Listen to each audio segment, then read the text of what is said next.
Y'all niggas didn't even tell me. Like, we for real live? We're live now. All right, cool. Hey, everybody. Welcome to the Oakland Poetry Slam. I am your host, Prophet, and we have a really dope-ass show tonight. Not only do we have a bunch of really cool-ass poets signed up that are going to blow your wig back with their words, but we also have a feature that, we reach way back to kind of the beginning of the slam to have like one of the most blessed people and poets that I've ever been around. So I'm really looking forward to tonight's show. Before we get started, I want to show love to the people who make this slam and all the other slams and the work that we do possible. And that is our supporters. So last year, these monthly donors have been holding it down and ensuring that we are able to artistically and financially support the poets, the artists, and educators that we bring on our virtual stages. None of this will be possible or sustainable without your continued support. So thank you to our patrons. In particular, Alice Nami, Melody Montgomery, Stephanie Yaboa, Renee Edmonds, Emily Chow, and Kayla Lilly for being regulars. Thank you to Jessica Kozachick for sponsoring one of our weekly workshops. And a special thanks to Alice Grimm and Rebecca Abram for pledging $100 a month in support of our home venue, the Allen Bluford Center. Our average donation is about $11 a month. That means for less than the price of a Netflix subscription, you can support a global literary and performing arts movement. If you enjoy what you are seeing or just love the arts or believe in reparations and the liberation of the third world people, head over to patreon.com/richoakevents. Once again, that is patreon.com/richoakevents. So now that I got that out the way, I know I'm kind of pompous for saying this, but there are rules to a slam. And I know you are in your house or in your comfort zone, wherever you're at. And you don't like being told what to do, but I'm going to tell you what to do. So the first rule is poets have 3 minutes to share whatever you want. There's a 10-second grace period, and points will be lost after that grace period. At 4 minutes, you will be muted. It is going to be very awkward, but it's also going to be great. But nah, not at all. It really won't. There are no props, no musical accompaniment, no costumes, also no nudity. Please, please, please stick to that last rule. Top 5 poets will move on to round 2. And it's not really a slam unless we have some really exceptionally judgy motherfuckers coming up to the stage. And not coming up to the stage, but coming into the space and judging every poem and putting numbers to it. Like it's just, it exists for numbers. Nah, it exists for expression. So I'm going to talk a little bit of shit about the judges, but honestly, we kind of need them because they are making possible the payment of poets because they are judging. So your rules tonight are going to be, you are judging from a 0.0 to a 10.0. A 0.0 is like the worst day, the worst thing that ever happened to you. It's like your childhood crush crushes your soul when you tell them how you feel about them. It's like your parents divorce because of you. It's like, you just found out God doesn't even exist. Like, it's just horror, awful bad.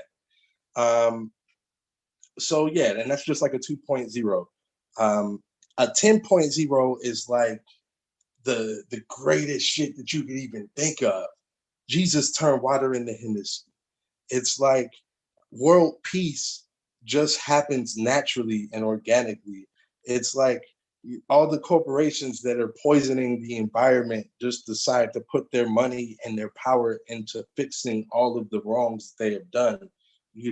Like reparations are given to the Native Americans and to the descendants of the enslaved Africans, and world peace becomes a thing. And that's just like an 8.0. So there's not going to be a whole lot of zeros. There's not going to be a whole lot of tens. We have a sacrificial poet that'll kind of warm you up and get you ready to start judging for the slam. And we're going to get to that in just a second. But please be consistent and do be fair to all of the poets that are coming up to the stage tonight. For the people in the audience, yes, too, I want you to like, share, and subscribe to our Instagram, our Twitter, and our Facebook at Oakland Slam and at Oakland Poetry Slam. Comment on the feed. Let the poets know how much you love their poems. Be way more enthusiastic than you would be at a slam in person. But remember, freedom of speech is not the same as freedom from accountability.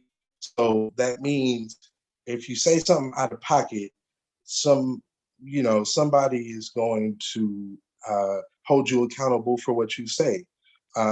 So know that and be wise with your words.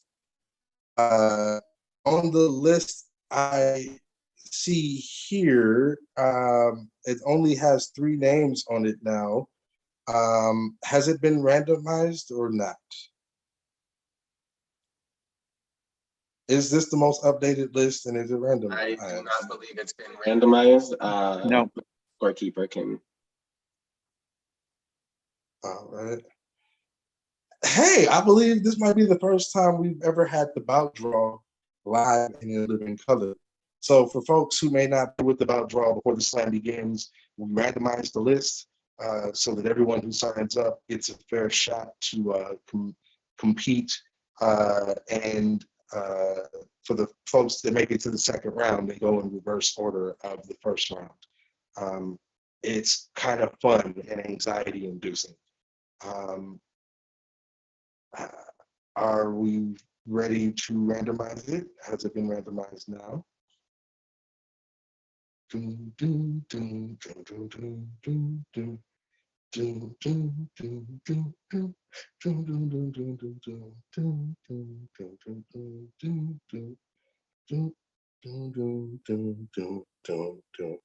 Who is our scorekeeper tonight, by the way?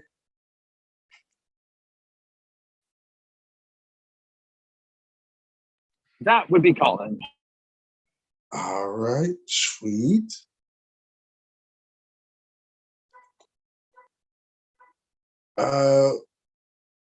Colin, have you randomized the list? Sorry, I was dealing with something. Okay. Who are the people on the list again? It's Reggie, Nicole, and Damani. Yep. Okay.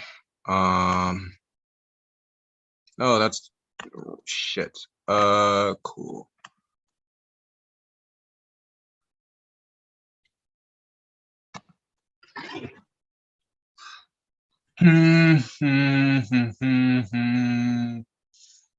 My computer's being slow as fuck.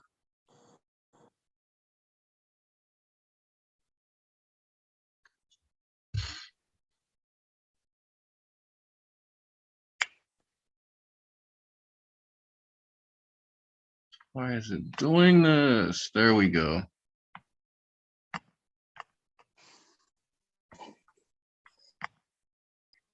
Welcome to Virtual Slams, where any and everything happens, so you always must be prepared.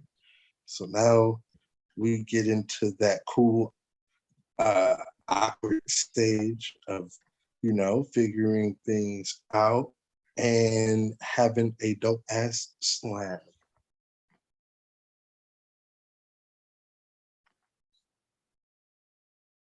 Let me know when we good. Okay. Also, technology sucks. Like, it's never the human's fault. I blame the technology every time. Even when it is user error, it's the technology fault.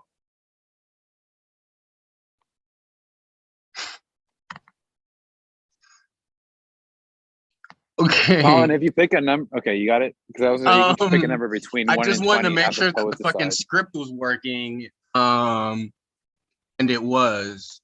Sure. Cool. So this is our order. It's Damani, Reggie, and then Nicole. And I will get that in the host checklist. Thank you. Actually, Tino's about managing. Could you link me to the host? Send the link to the host checklist in the chat for me. Yeah, give me a second. Yeah, just so I don't have to go and find it.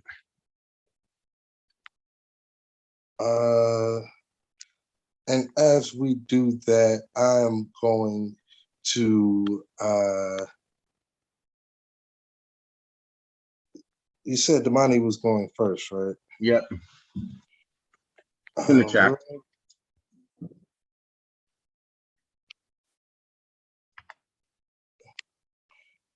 Yeah, I just updated the host checklist. Damani, Reggie, Nicole. All right, perfect. Cool. So to get our slam started,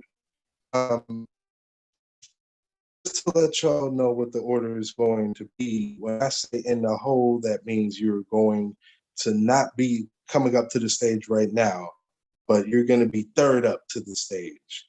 If I say you are on deck, you are coming up after the poet that's coming up right now. And if I say you are being born, that means that you are, like, in fact, coming up right now. So in the hole is Nicole Tracy. On deck is Reggie Edmonds. And coming up, wait. I got way ahead of myself. I forgot, we got a sacrifice. So I don't think we worked the sack out, but fuck it. I'll do a poem.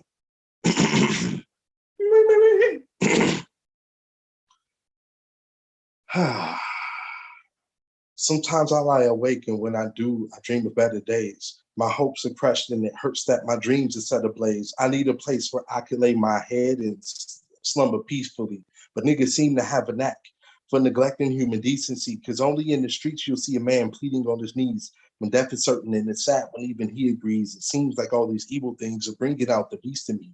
These streets got me paranoid, like everybody wants a piece of me. I'm so used to disappointment that I'm starting to expect it. So respect that all I hold dear is always well protected. My past reflects what it took, how I'm reaching my objective, that's survival. I'm suggesting that you learn to perfect it. I'm a dreamer. There has to be a place away from all the pain, where my soul could be at rest. And God will bless all those who remain, because Jim, Nadon, and Greg just up and disappeared. I fear this last year is going to make it hard to persevere. I know there's a God because his presence keeps me optimistic. In this jungle that I live in that's so unrealistic, the law is sick and sadistic, cops are real antagonistic. I'm losing my religion and becoming a statistic is sickening. For me, heaven has a purpose and a meaning. In my dreams, all I'm seeing is the object of my being. Eternal bliss is appealing. If all you've ever known was despair, so be aware. I feel in happiness this rare and Thugs Mansion. Thank you. I was going to try to do another verse, but I was going to fuck that up royally. So I stopped while I'm ahead of myself. Judges, please get your scores into our scorekeeper column as humanly possible. Thank you for showing me love. Please give it up for the sacrificial poet. Let's go, Sack. Yeah. Thank you. So once again, to start our slam is going to be in the hole, Nicole. On deck is Reggie, and coming up to the stage to bless us for the first time in a while, please give it up to Damani Thomas. Woo! Let's go, squad. Can y'all hear me? Yeah, we hear Loud you. and clear.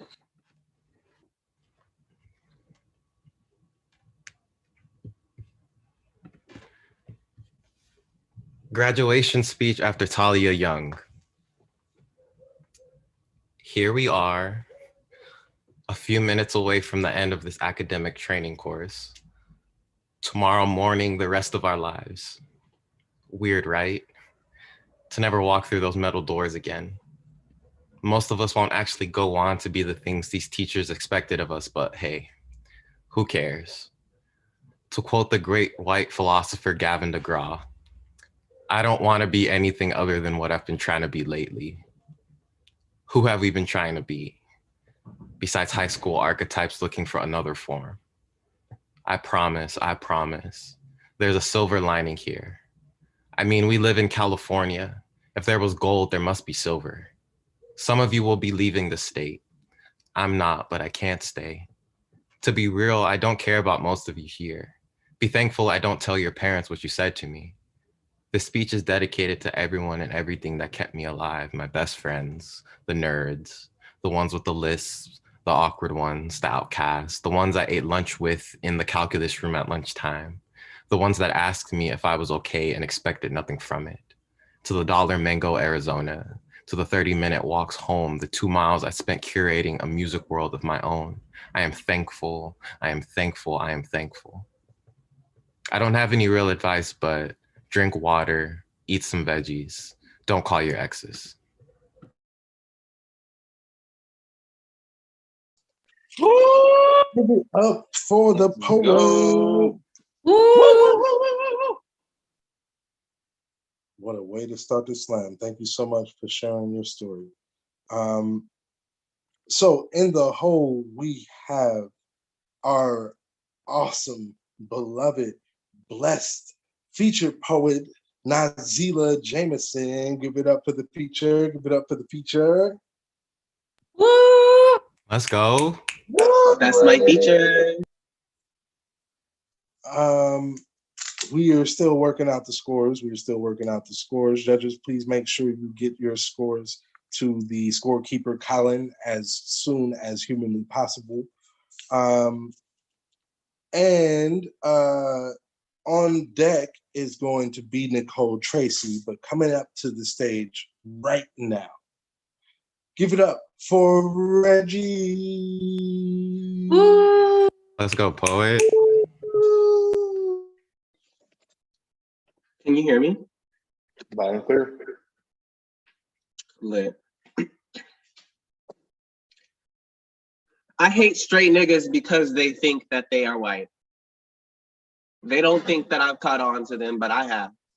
Something about the way they love to position themselves as both the victims of all oppression and better than everyone else leads me to believe that some of us are a little bit more Thomas Jefferson than others. I hate straight niggas because all of the niggas that have tried to kill me have been straight niggas. That alone is enough to keep one hand on the gun and the other on the Bible, each one of my breaths a prayer that I don't have to fight or die in these streets. I hate straight niggas because they hated me first. Because I spent year after year being harassed in public only for my identity to become the next trending topic. Down low became hetero-flexible for the gram, but will still put a gun to my head if I tell y'all what we did last night. You niggas are sick. The way you can buy the foundation after burning down the home. I hate straight niggas because soft masculinity is only aesthetic on niggas that will weaponize manhood if not given a safer option. Safer for whom though? Obviously, the man behind the gun is not in danger. I hate straight niggas because they don't listen, because they like to think of rules as guidelines and boundaries as up for debate. I hate straight niggas because I have only been assaulted by straight niggas, because blackness has never protected me from the worst of my experiences. They will march for me, but they have my funeral in the church some straight nigga kicked me out of. I hate straight niggas because white men have actually proven themselves just a little bit less dangerous than most straight niggas. Homophobia is so black, it put racism in its place. Oppression so familiar that even my own brother has called me a faggot. I hate straight niggas because every straight nigga I have ever loved has betrayed me in the worst of ways and still has yet to die for it. Because the same straight niggas that left me for dead were the ones that raised me. Because blood is thicker than grief and grief is thicker than air. And my lungs are full of all of these unbreathable things. I hate straight niggas because I can't really ever hate straight niggas.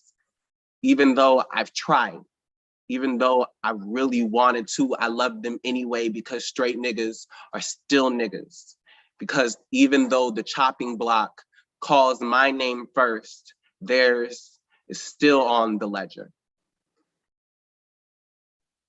Give it up for the poet. Woo! Woo. Woo! Damn, thank you so much for sharing your poem.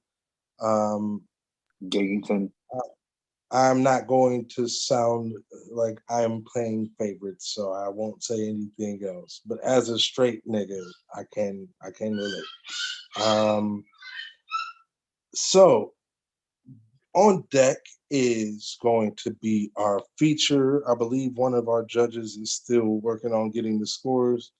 We have a first-time judge, so these things happen sometimes. But it's cool. We always get it together when it's time to Give get it up for together. first timer. Yeah, give it up for first time. Woo! Yeah. And so yeah, coming up to the stage right now, the last poet of the first round. Please show your love for Nicole. Woo! Let's go, Nicole. Can you hear me? Yes. Yellow Peril responds to being told to lean into stereotypes 150 years later. It is astounding how quickly you forget they called us dangerous, because a few of them changed their mind and called you model minority. You pander to what they want, taking your own advice and leaning in. They only listen when you call yourself a success story anyways. Only care because you too come from a line of doctors, lawyers, and mathematicians, all of whom believe surviving means becoming one of them, pointing the danger towards anyone else. Only get people to care because your slogan got people chanting math, math, math, math at the only Asian on the debate stage. Make America think harder. Will we be proud to call you a representative of our community? Make America think harder. If I wanted to whitewash myself, I would have been fucking Harry Potter and note the lack of lines Cho Chang has, or how Asian characters are often played by white actors in yellowface. Make America think harder. They still don't love us. We're just called new things. Yellow Peril becomes revoked citizenship, becomes ally, becomes enemy, becomes Oriental, becomes Kung Flu and China virus, all accompanied by redacted slurs. Make America think harder. A few selected to be held up as the model minority, used as a shield so they can say they aren't racist. They like the good ones after all. Make America think harder. They label you first generation so you can forget anything that comes before American. You tell me to lean in. Stereotypes are flat, one-dimensional, and dangerous, and I am so much more than that. And Mr. Yang, while your policies were important, you did oppose oil drilling because the environment is important. I'm sure you too saw yourself get drowned out by the sea of whiteness and mediocrity on the debate stage and in the news. You could have been so much more than the candidate who thought his economic policy would work because he's Asian and can do math. I know it is never easy to be the first or second or any counted number to do something. I'm sure you made sacrifices to your identity to be heard, but you should not become what they demand of you. Be like them, demand the place yourself. Don't lean in, stand up. Stereotypes are flat, one-dimensional, and dangerous, and you are so much more than that. Let's go, poet. Woo! Give it up for the poet. Give it up for the poet. Woo! Ba-da-ba-ba. So thank you, Nicole, for ending our first round on a beautiful note. And now that the first round is over, I must say, damn, with just 3 poets, it was such a powerful fucking round. So I'm very much so looking forward to the second round. Our feature tonight, I feel like I'm gonna give the hood version first and then the real version of your bio. So the hood version is this. Imagine a young, like bright-eyed, bushy-tailed prophet, young, 16 or so, going to like Oakland Slam and Berkeley Slam for the first time as a young, a young lad, and seeing one of the most powerful Black women I've ever seen in my life on stage. And Oakland and Berkeley Slam at that time were known for having like just an amazing murderer's row of powerful Black women, but she stood in the forefront among them, and like just seeing her power, her majesty, her magic, her like humble, like she didn't have to yell. She can just speak very quietly and carry a very, very large stick of like, I don't give a fuck. I'm going to express this beautifully, no matter how you feel, kind of like just umped about her. Some of the smallest people physically carry the most powerful punch. And this feature poet here is probably the most powerful person I know. Like, I am honored to know her. I stay in a drunken stupor every time I hear her speak or spit. So y'all are in for a treat. So her professional, her professional artist bio reads as this. Nazelah Jamison is a Bay Area-based performance poet, author, actor, vocalist, and MC. Her first book of poetry, Evolutionary Heart, was released on Nomadic Press in 2016. Her work can also be found in Culture Counts Magazine, 2021, and Racket Journal, issue 15, 2020, and others. In her spare time, Nazelah enjoys writing horror screenplays and saving the day. That's why she's one of my heroes. Duh. She hosts the Nomadic Press virtual open mic every Friday on Zoom and gives the best hugs in the entire world. It says Bay Area here, but I've been to enough places to know she gives the best hugs in the entire universe. No one in the galaxy is fucking with her. Please give it up for Nazelah. Woo! Gang. Hey, y'all. Thank you for having me. Thank you for the love. Oh, the love in this room. I also have to gush about that first round of slam. For 3 people, y'all carried the weight of like 20. So that was crazy. It was so awesome. Anyway, I didn't really realize that I was the Black History Month feature until I went to share this on Facebook. So that's interesting. So I guess now you know what you're gonna get. This is my first poem. It's called For My Next Life. For my next life, I want to be a big-tittied white girl in a corset at a Renaissance ball. Excess flesh pushed painfully to the sky. Excess money happily and easily spent on a tiny parasol and absinthe-like beverages. Find me a date with a top hat and ruffles. Hide my inadequate ass beneath an ample bustle, pantaloons, stockings, and all. For my next life, I want to return at will to a gentler time between slavery and Mexican immigration, when women were women and men packed pistols, when everything was romance and leather and lace, when gentlemen were manly and ladies rode side saddle, so I could reminisce upon that fabulous era when everyone was queen of the party and nobody had to be Black.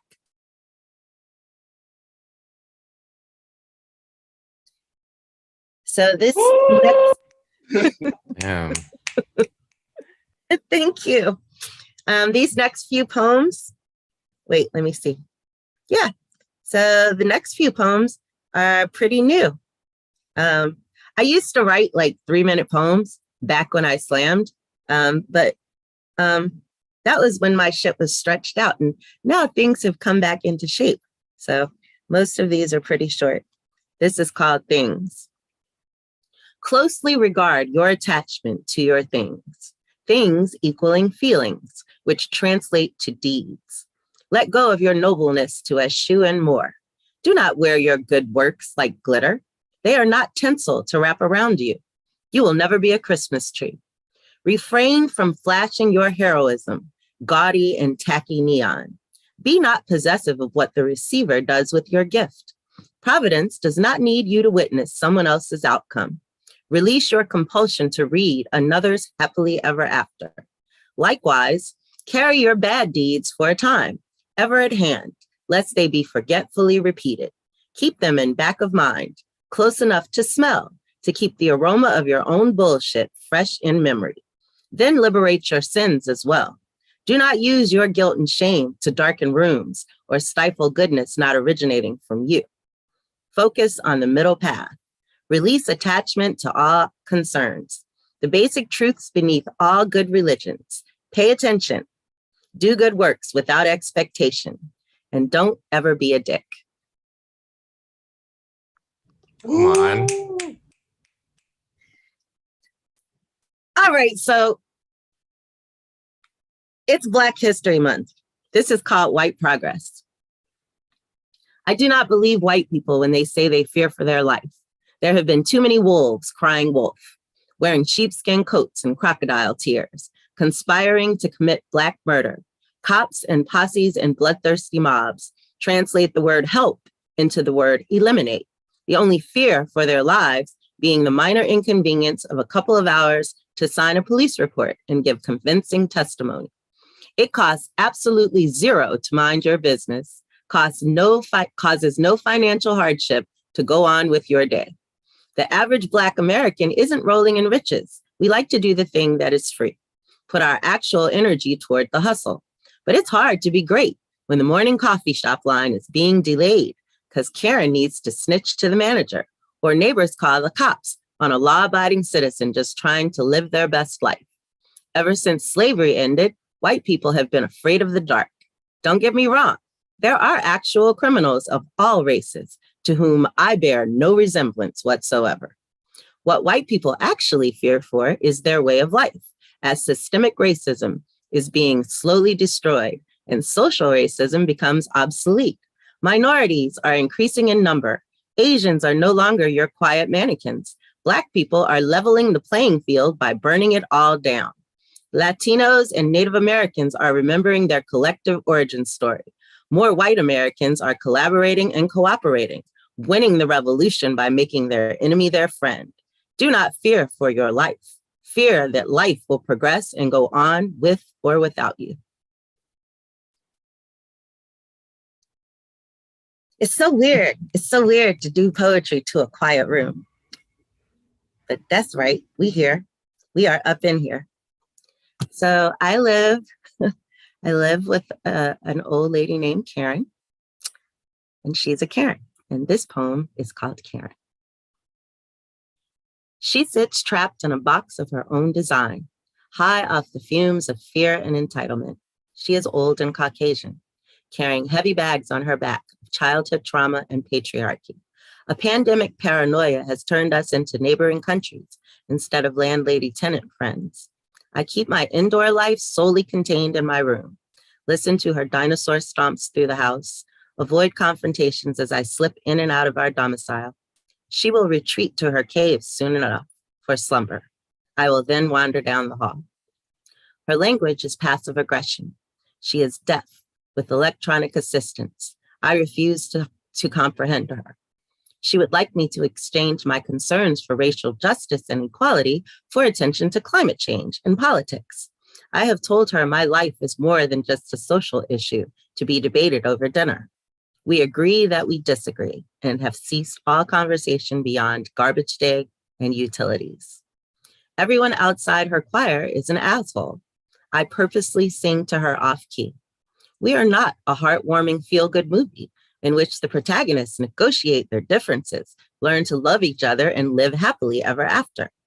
At the end of the day, she is a liberal but racist old white lady, resistant to an alternate perspective or correct pronunciation of my name. And I am an ever-defiant, very Black girl, unwilling to play the role designed for me or absolve her sins. Woo! I want to frame that poem. So this is a little bit more personal. This is about my family. It's called Legacy.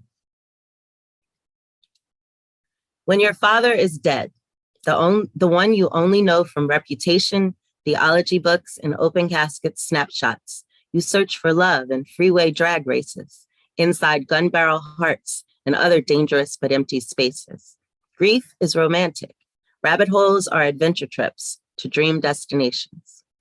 When your mother is dead and you have survived 1,000 icy tongue cuts, you learn to live in an igloo and laugh at blizzards. An avalanche is merely a wild bucking bronco ready to be tamed and broken. You read yourself princess fairy tales, regularly dial disconnected phone numbers, embrace the vacuum, and pretend it loves you back. When your siblings are dead, all and both of them, you feel the solitude of a party ending while you were outside smoking by yourself. The distance becomes absence. Estrangement transitions to burial. What never was, finally, will never be. When your grandmother is dead, your altar becomes a gravestone. Wilting flowers are conversations. Candles light memories and crystals text message.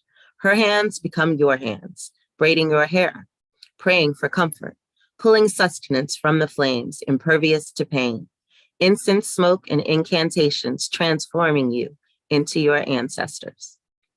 When you are the sole survivor and your entire family is dead, no one left who can confirm your birth or actual existence prior to public exposure.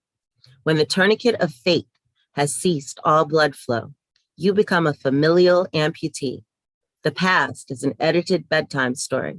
You, a limbless phoenix covered in ashes, nomadic and now self-created, loving only forward, propelled by your own momentum, ascending away from dust and phantom pain toward the sun and home-cooked meal and redemption.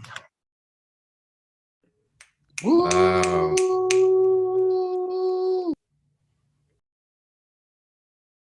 I have a couple more.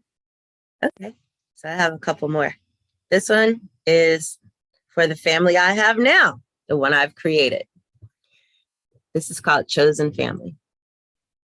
Some people love you without wanting shit from you. Find them. The ones who slip bankrolls of joy in your pocket when you aren't looking. Pour perfectly brewed compassion into matching mugs to sip when you visit. The impish beings who fill your water pistol with fight and follow you, carrying buckets of ammunition just because you showed up. Sometimes devoid of mirth. Sometimes not your best self. Sometimes bent and broken looking. Bruised and incapable and blue. Speechless, unable to breathe past bullshit and words caught in your throat. Some people do something when you are nothing. Locate and run to them. When you are a ghost in need of redemption, let them conjure you back from self-imposed non-existence. This addict world will break you down, roll you up and smoke you gone. Someone will be your soul pusher, meet you on agreed upon corners, inject your veins with hope and fortitude. And when you get right and offer repayment, and you will, because you are also a grateful, benevolent, and divine human, utterly worth all that you give. Somebody will smile and wink and shrug, lean in close for the hug and whisper, I love you just because you exist. You don't owe me shit. Woo! So, yeah, happy Valentine's Day.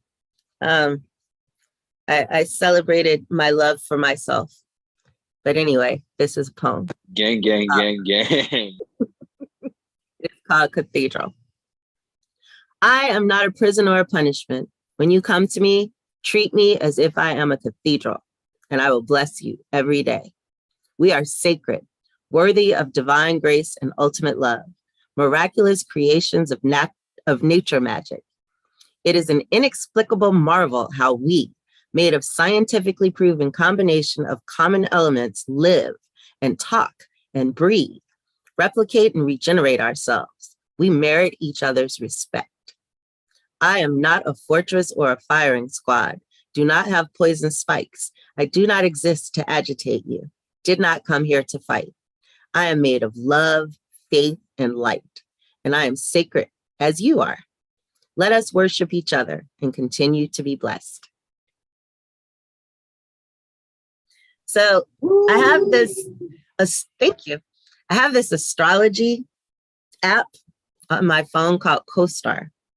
And it's actually a really good app. It gets into all your like different planets or whatever, but every day it gives me sort of like a 1-sentence like horoscope, I guess. And apparently, because I'm a writer, the universe has jokes. So my my little astrology app sometimes gives me writing prompts. And about a week ago, I guess, ahead of Valentine's Day, the prompt was write a love poem to yourself. So this is called Love Poem, and it's to myself. This poem is because I love your smile. Dawn rays beaming from over a mountain, full moon dazzle from the pristine mirror of a still and perfect lake. You channel the sun, but I know you. I see the shadow disguised behind your shine, what it has taken to live the wisdom in your eyes. You are a crone disguised as a cherub, ancestor acting like a brand new soul. You are history pretending to be a surprise. I will not give our secret away. I want you to be loved, want you surrounded by pillows and chocolate, covered in kisses and pleasure, praised and cherished and adored. More than anything else, you should always be delighted. Someone who loves your smile as much as I do will fill you up with joy, so they can ever bask in the warmth of the luminescence gleaming from your consecrated face. Woo! Loved it. This is my last poem. And, you know, I write poems about being Black all the time. I don't necessarily perform a lot. Somebody asked me, they were like, how come you don't do no Black girl poems? And I told them, I am a Black girl, so every poem I do is a Black girl poem. But nonetheless, this is an actual Black girl poem. This is called Poem to My Mirror. Thank y'all so much for having me. This is awesome, and I love y'all.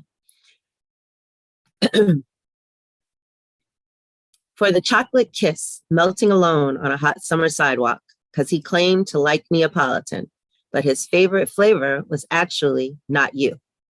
For mocha ice cream dripping sadly over the edge of the tub after he fucked you only late night and never called again.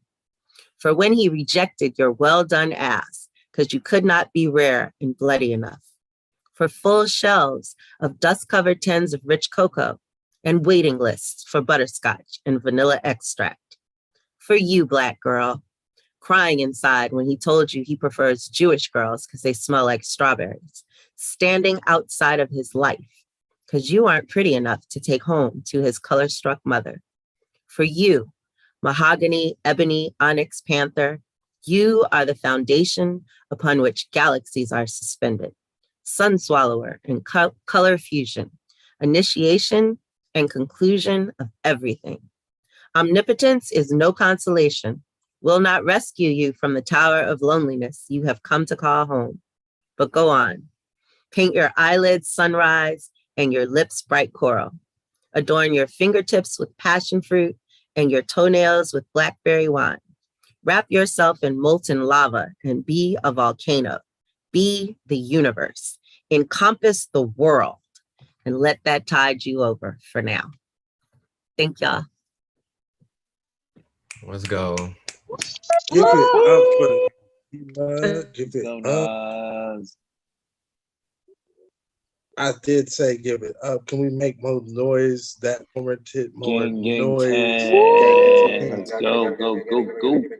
Man. I just like the whole feature, my fist was just up and it just wouldn't go down for nothing. I was trying, but it just wouldn't go down for some reason, you know? So we figured out what the issue was. It was actually not the new judge's fault. I'm an old nigga and I did not see the Zoom chat. Like there was an update with the scores and shit. It was my fault, not the judge's fault. So as always, blame the light skinned nigga. The money in the first round received the 26.8. Give it up for the poet. Woo! Gang, gang, gang, gang, gang. Woo! In the first round, Reggie received a 28.0. Give it up for the poet. Woo! And in the first round, Nicole received a 26.0. Give it up for the poet. Woo! Yeah. All right. So, to go from such a fire first round to an incredible feature by one of the trailblazers of Berkeley Slam and Oakland Slam, like, my heart is full tonight. So for the second round, this will be the order. Nicole going first, then Reggie, then Damani, then figuring out who places, who wins money, and when we go home or get out of the show back to our daily lives. So that means, and the whole is Damani, on deck is Reggie, and coming up to the stage right now to begin the second round of the Oakland Slam. Please give it up for Nicole Tracy. Woo! Okay, Nicole. Mic check.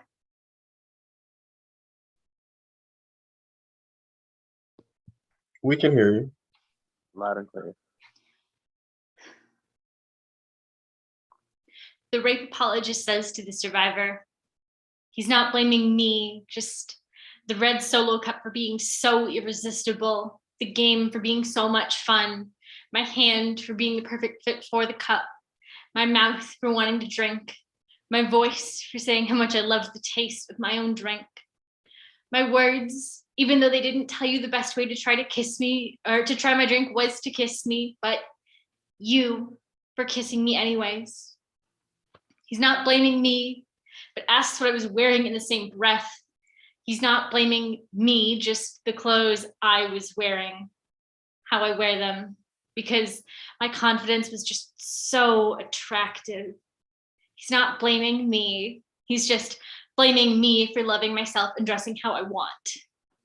He's not saying it was my fault, but tells me I was foolish for thinking my own bedroom would be safe, blames me for feeling comfortable, blames me for mistaking comfort and safety.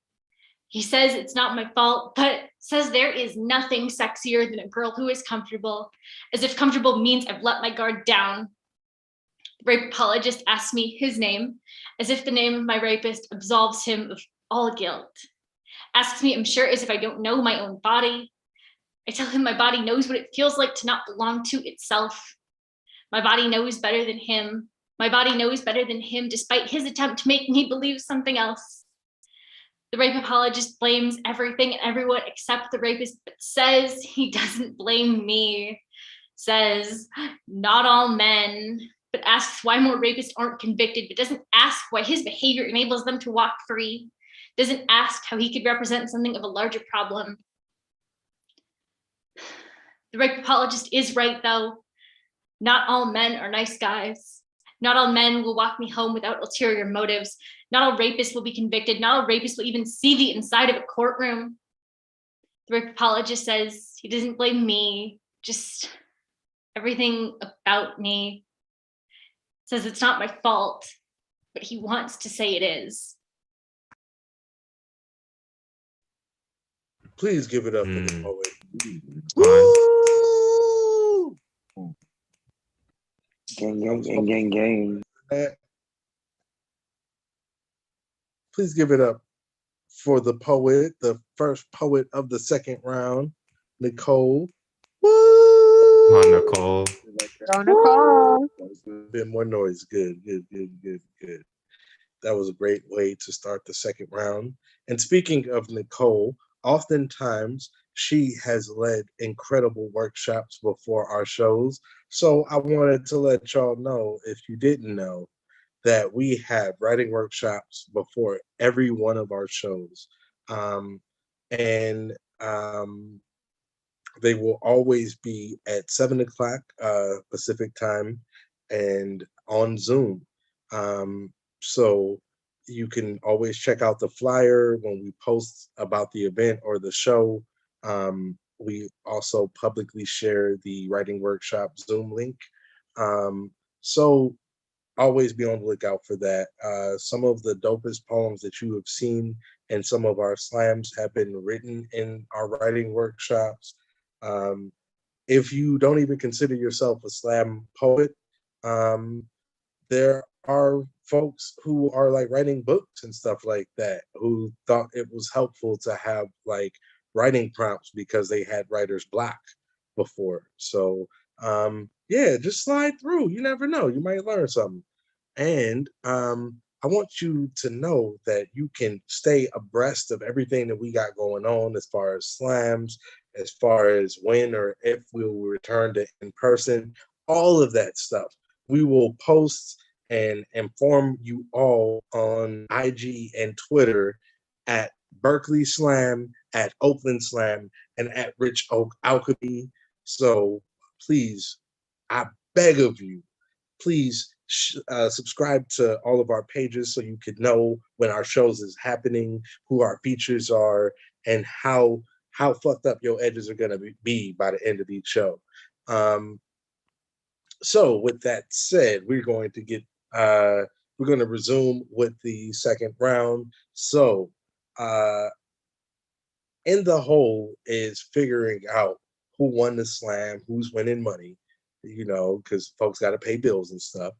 On deck is Damani, but please give it up for Reggie. Woo! Come on, poet. Can you hear me? Yes. I think Yep. this. Cool.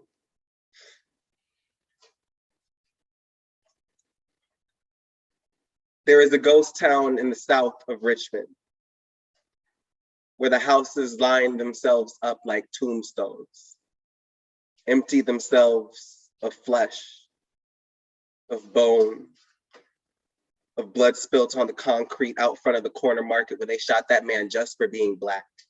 Said his open mouth was an invitation for violence, like he should have closed his lips if he wasn't ready to swallow bullets, and that's why everybody got a deadbolt here. Don't know what might try to kill you if you leave the door wide open. How your spirit might escape your body tonight if you don't keep it locked away. Black ghosts locked away in a Black body, and don't call it prison. Call it home. Call it safety. Up the street from my house, there is a liquor store. Down the street, there is a liquor store.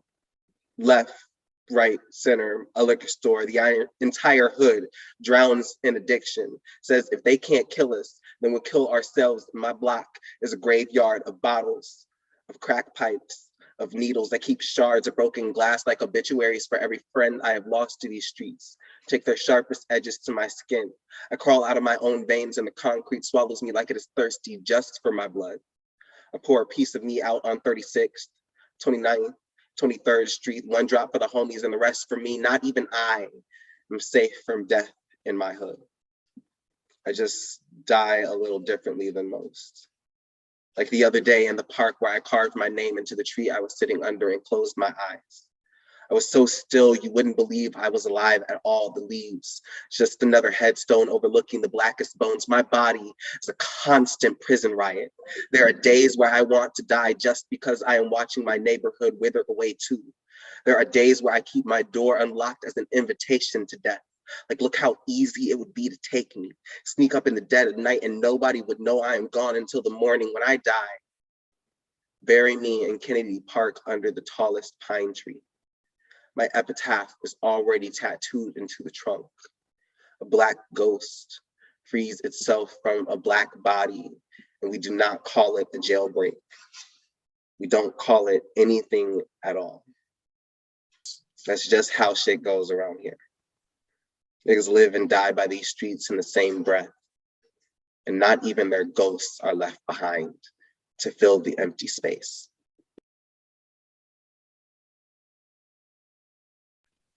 Give it up for the poet. Poet.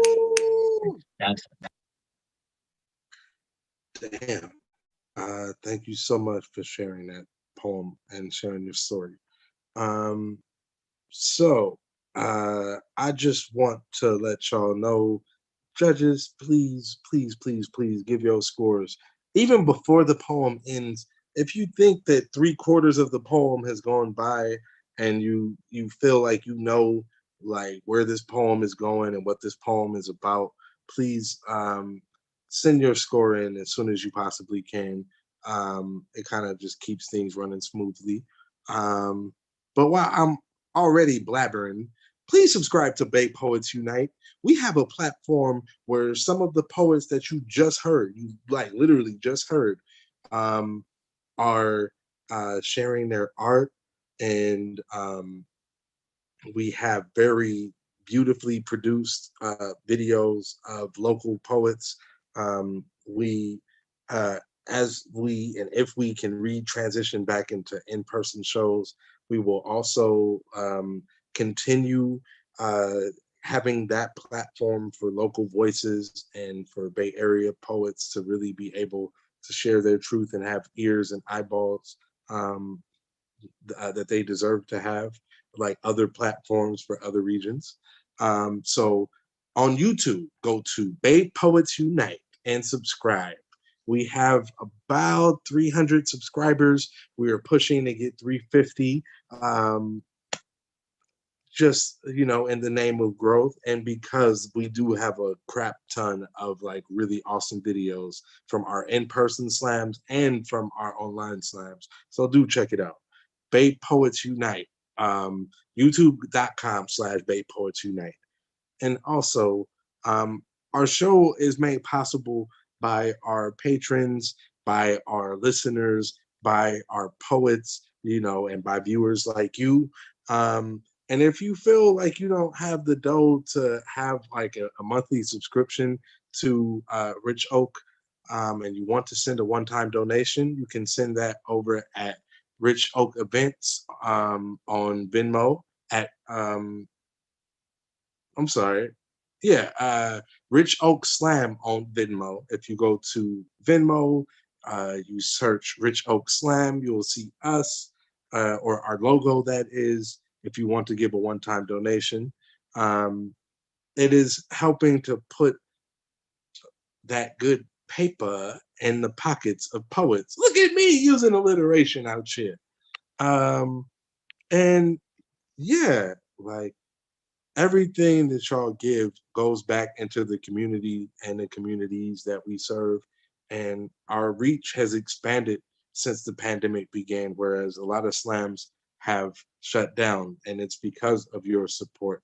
And you know, we are thankful that because of you, we have been able to provide a free space for artists to share their work, and like that is immeasurably important, and we can't thank you enough for that. So now that I have bored you with my words, I'm going to say that on deck is figuring out who won and who is getting paid tonight. But coming up to the stage right now as the last poet, if I'm not mistaken, as the last poet of the second round, the last poet of the slam, give it up for Damani. Because I don't get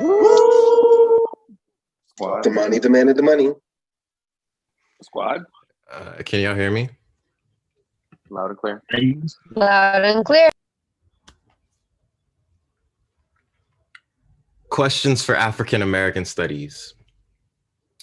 Question: what is capital? Ask Tupac about juice. Ask Scarlett Joe as an Asian character, as a trans character, as MLK next time they make an autobiography. Question: what is erasure? Gentrification side effect. The theft of culture. Example: random French white man says nigga, says it again. And I think it funny that the word somehow swam across an ocean that birthed it, just to end up as a colonizer's weapon again. He says nigga and his limbs twist into the most uncomfortable of minstrel. A white man says nigga and becomes a star. A white man does the niggas dances and becomes a nigga.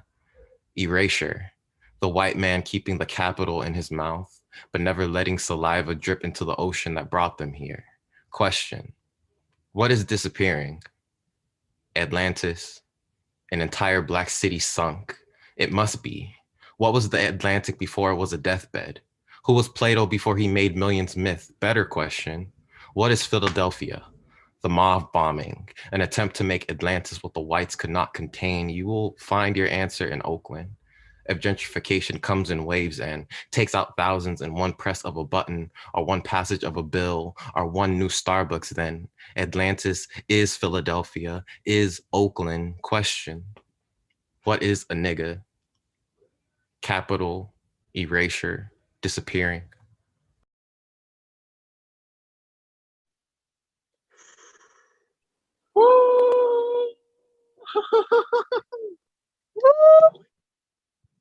Damani started the slam, Damani ended the slam, and this slam has been awesome.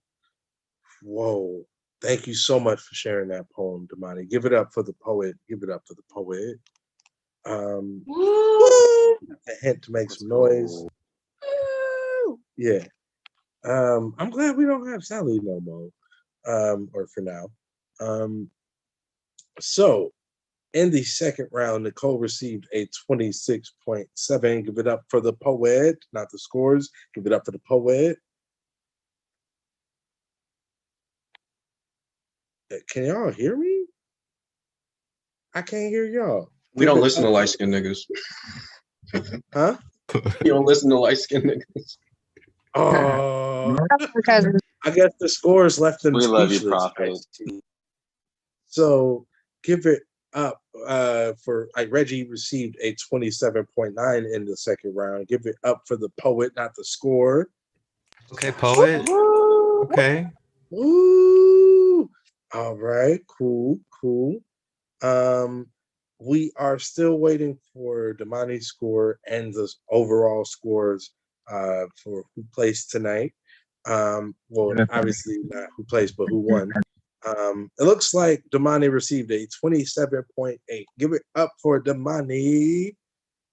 Woo! Let's go, poet. All right, these scores are very close. So while we are calculating and tabulating the scores and stuff, I'm gonna let y'all know about the upcoming shows that we have every first and third Saturdays, usually at Allen Bluford Center, but now is at IG Live at Rich Oak Alchemy, is the Rich Oak Alchemy Open Mic.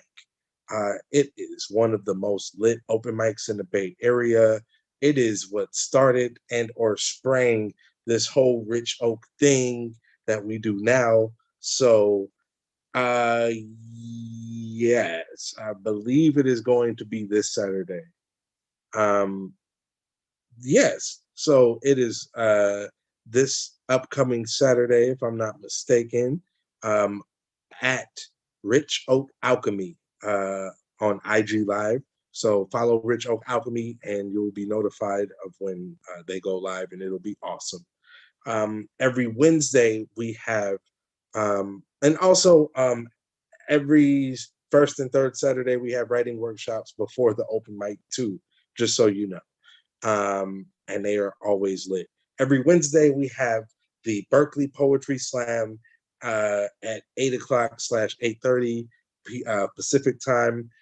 We have the writing workshops for Berkeley Slam at 7 p.m. on Zoom, which are always super lit. So Berkeley Slam is always hosted over Facebook Live, Instagram Live, Bay Poets United on YouTube. But it is always worth the subscription. It is always worth staying tuned into what we have going on, because in this space, we have had some of the dopest poets from all around the country and some of the dopest poets from all around the world. So like, if you are a fan of the literary arts, if you are a fan of the performing arts, if you are a fan of expression and passion in the form of performance, then please check out all of our channels and our pages. because you will not be disappointed. It looks like we have our scores. So can I get a drum roll, please? Can I get a drum roll, please? Coming in third place, we have drum roll. Anybody? We don't do drum rolls anymore. All right, fuck it. In third place, we have with a 52.7, Nicole. Give it up for the poet. Give it up for the poet. Gang, gang, Nicole. Gang, gang. Right. In second place, we have with a 54.6. Please give it up for Damani.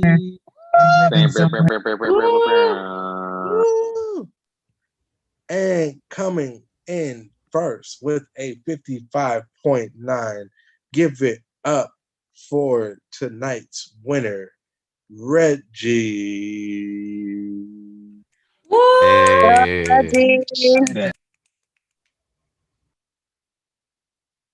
Would you like to say anything, sibling? I've been struggling this entire second round because right before the second round, I took a fat ass dab.